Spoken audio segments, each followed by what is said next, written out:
Ministers and distinguished delegates, I would like to express my sincere appreciation to the distinguished panelists for your insightful contributions that have clearly highlighted the pressing reality of climate finance and budgeting gaps in the continent. In Kenya, we have developed a very robust and sustainable model for financing locally led initiatives that targets the most vulnerable communities. Kenya's financing locally led climate action, that's FLOCA model, starts with communities identifying and prioritizing their climate-related issues and solutions. This informs costing of the actions, which then informs budgeting. This model ensures ownership in the implementation, monitoring, and evaluation of the prioritized interventions.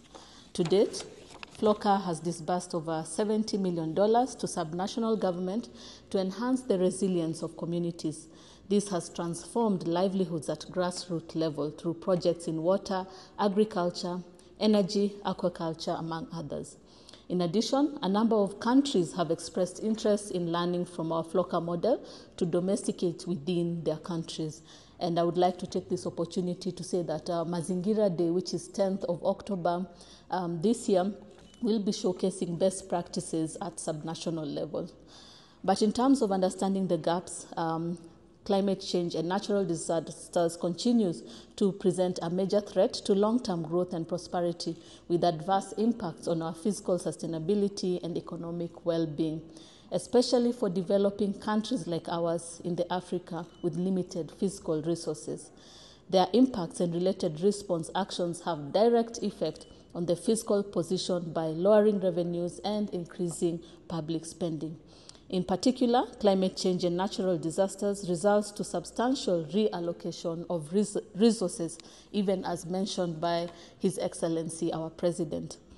It is important to note that the most climate vulnerable countries are facing higher financing costs for undertaking climate adaptation and mitigation actions, and regrettably have very limited access to external climate financing.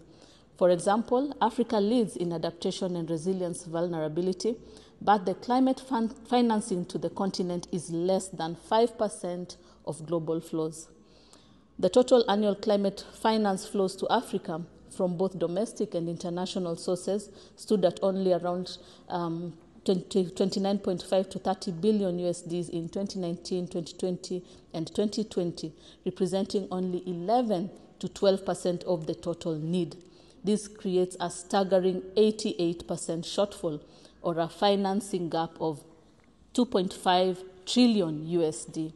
The implementation of Kenya's current NDC 2021 to 2030 requires $6.2 billion per year, yet the finance flow stood at $508 million for the year 2021 and 2022, which is equivalent to 3.85% of the amount needed.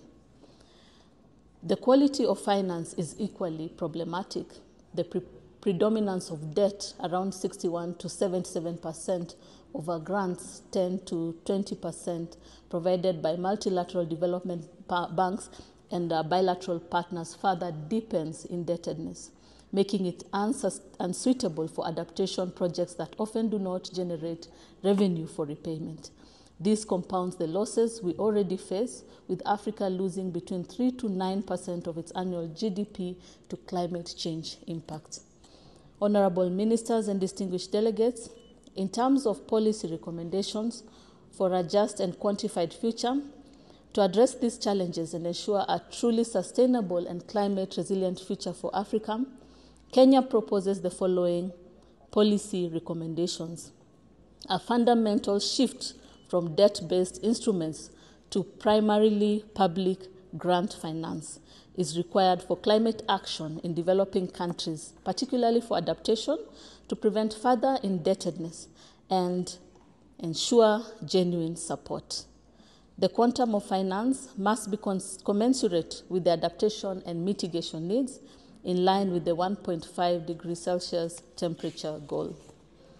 This is an urgent need for restructuring debt owed. There is an urgent need, for restructuring debt owed to MDBs, DFIs, and bilateral partners to free up fiscal space for climate action.